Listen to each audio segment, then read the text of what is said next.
Assalamualaikum warahmatullahi wabarakatuh. Selamat malam, selamat berjumpa kembali dengan Mas Sabdo. Kali ini Mas Sabdo ada di Sendang Bidadari atau Sendang Joko Tarub atau Belik yang ada di Desa Daren, Nalum Sari Jepara. Ya, salam sehat, salam sejahtera semua bagi kawan-kawan. Untuk ini Mas Sabdo mau mengutip atau bercerita tentang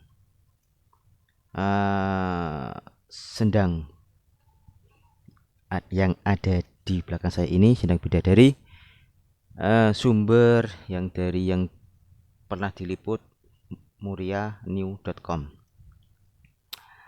Ini kalau ada keterangan-keterangan yang kurang pas tentang Joko Tarub atau Sendang Bidadari, yang lebih tahu nanti bisa komen dan bisa membenarkannya.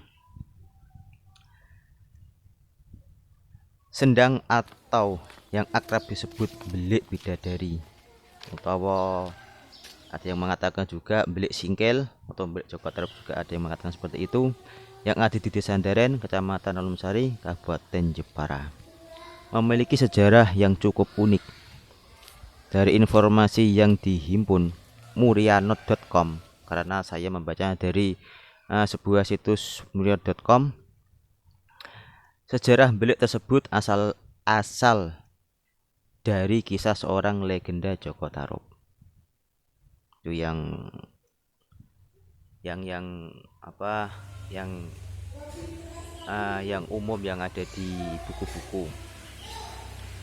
Joko Tarub dikenal sebagai seorang pengembara dari kerajaan Mataram. Ketika sampai di sebuah desa sekarang bernama Desa Daren, Jaka Tarub bertemu dengan seorang janda yang kemudian mengangkat dirinya sebagai seorang anak. Selain di Daren juga itu ada Sendang Bidadari juga yang ada di daerah Menawan, itu ada Sendang Bidadari. Pada suatu hari, Joko Tarub sampai di sebuah bukit, kemudian mendengar suara burung. Ia langsung ingin menangkapnya.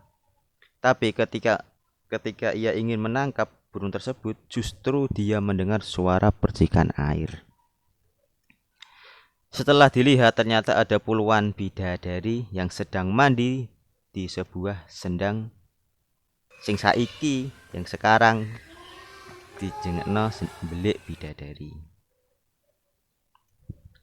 Joko Tarub mengambil selendang salah satu bidadari tersebut. Kebetulan yang diambil merupakan selendang milik salah satu bidadari yang bernama Nawang Wulan. Selesai mandi, Nawang Wulan mencari selendangnya namun tak kunjung ketemu.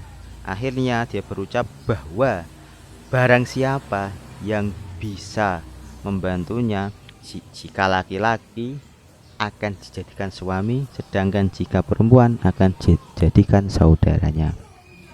Singkat cerita, Nawang Wulan bertemu dengan Joko Tarub, kemudian menikah dan memiliki putri yang diberi nama Nawangse.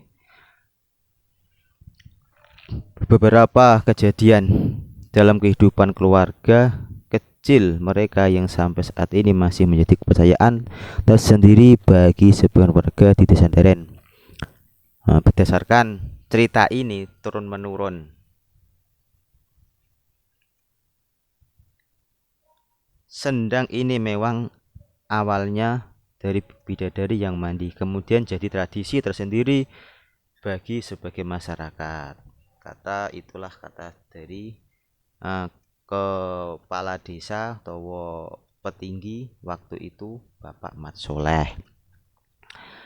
Untuk cerita yang saya ceritakan ini bisa benar bisa keliru, tapi ada pembahasan. Saya pernah jagong atau diskusi jagong sama Om Bob yang channelnya Om Bob itu, sendang itu dia bisa menerangkan sedetail mungkin. nanti bisa dilihat dari ceritanya Joko Tarub di channelnya Om Bob. Yang ya di selain sendang bidadari itu untuk apa? Untuk mandi itu untuk mandi, untuk aktivitas masyarakat. Terus di sendang bidadari itu alhamdulillah musim kemarau itu nggak pernah surut. Begitu ya. Kiranya kurang lebihnya seperti itu. Mungkin kawan-kawan atau saudara-saudara yang lebih tahu tentang cerita belik nanti bisa di komen biar menambah wawasan saya. Untuk acara-acara ritual itu sendang bidadari itu tanggal setiap malam 1 suro ada arak-arakan sedekah bumi seperti itu. Ya cukup sekian dari Mas Sabdo. Jikalau ada kata-kata yang kurang pas atau yang saya baca itu kurang valid, ya dibenarkan yang lebih tahu atau mendekati kebenaran. Cukup sekian dari Mas Sabdo. Assalamualaikum warahmatullahi wabarakatuh. Wallahu a'lam.